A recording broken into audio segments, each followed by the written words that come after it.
Welcome to Tibet This Week, where we bring you weekly news edition on His Holiness the Dalai Lama, Tibet and the Central Tibetan Administration. These are the headlines. Sikyong Penpa's ring arrives in Germany after UK visit. Kalon Dolma visits Germany. Kalon Changra Tharlam visits Denmark to strengthen education collaboration. Representative Rigzin, Genkhang and coordinator Thupten Tsering attends the 24th Cultural Festival of Tibet. The mystical art of Tibet troupe tours across Latin America to celebrate His Holiness the Great 14th Dalai Lama's 90th birthday. Office of Tibet in DC attends multiple events in New York. Office of Tibet, Japan celebrates International Yoga Day.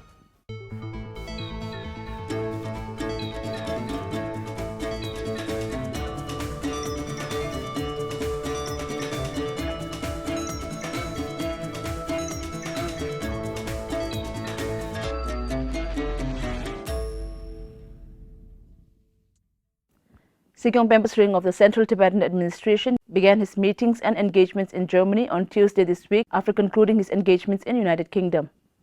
Sikyong met with Michael Brandt, member of the German Parliament and a long-standing advocate for Tibet, and with high-ranking officials from the German Federal Foreign Office, and engaged in a series of media interviews aimed to further amplify Tibetan voice on the global stage.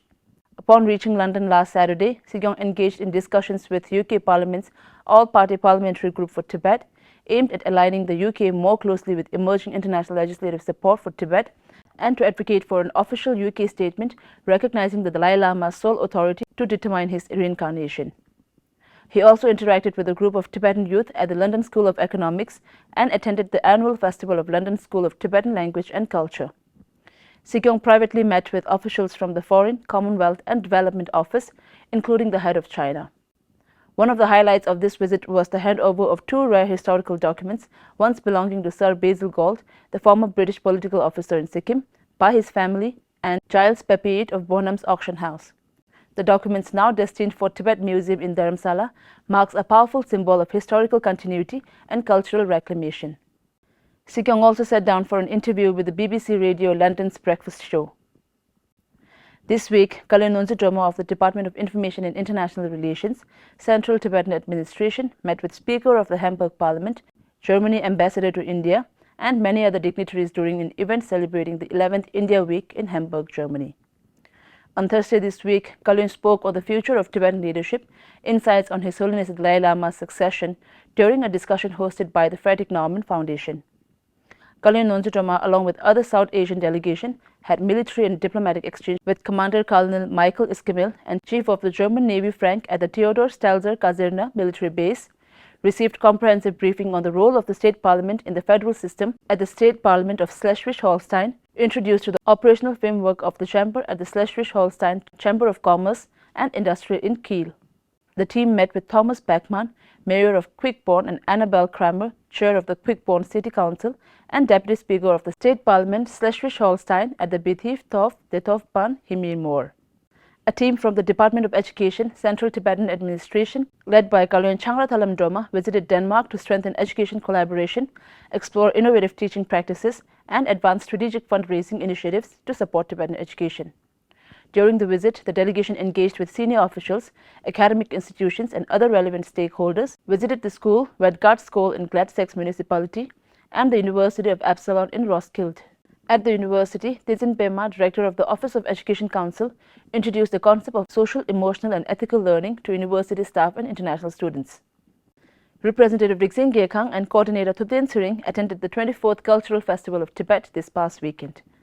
This year's festival, titled Preserving Tibetan Language, was dedicated to the 90th birthday of His Holiness the Great 14th Dalai Lama, and it brought together artists, scholars, and visitors from across Europe and Himalayan diaspora. The theme for this year's festival reflected across all segments with poetry recitation, traditional storytelling, educational panel, calligraphy workshops, to cultural performances and more. Since June 14, 2025, the mystical art of Tibet, sacred music and chants for peace and healing, performed by monks from Drebung Rosaling Monastery, has been touring Latin America as part of a special initiative marking the Year of Compassion, celebrating His Holiness the Great 14th Dalai Lama's 90th birthday. More than a cultural presentation, the tour carries a profound message of peace, compassion and inner transformation, sharing Tibet's timeless values with diverse communities across the continent. spanning 13 cities in Brazil and 6 Latin American countries, Brazil, Argentina, Chile, Colombia, Costa Rica, and Mexico. The monks are creating 13 intricate sand mandalas, offering public teachings on Tibetan Buddhist philosophy and promoting His Holiness the Dalai Lama's principal commitments. Tibetan liaison officer Kunkatashi of the Office of Tibet, Washington, D.C. attended multiple events in New York. Kunkatashi participated in the 29th founding anniversary celebration of the Losil Kisiling Tibetan Weekend Language class, the 4th annual gathering of Danang Foundation's Cultural School, and a special dinner to celebrate the upcoming 90th birthday of His Holiness the Great 14th Dalai Lama of Tibet, organized by Tibetan Dome Association. Last Saturday, the Office of Tibet, Japan celebrated International Yoga Day in Tokyo, online with Geshe Chabu Rinpoche of the Gyalchen Institute from California leading the session. Representative Dr. Tsawang Gyabo Arya, in his welcome speech, briefly spoke on the importance of yoga and in particular how Tibetan yoga contributes to the well-being of one's mind and body. That is all for this week's edition of Tibet This Week. See you next week.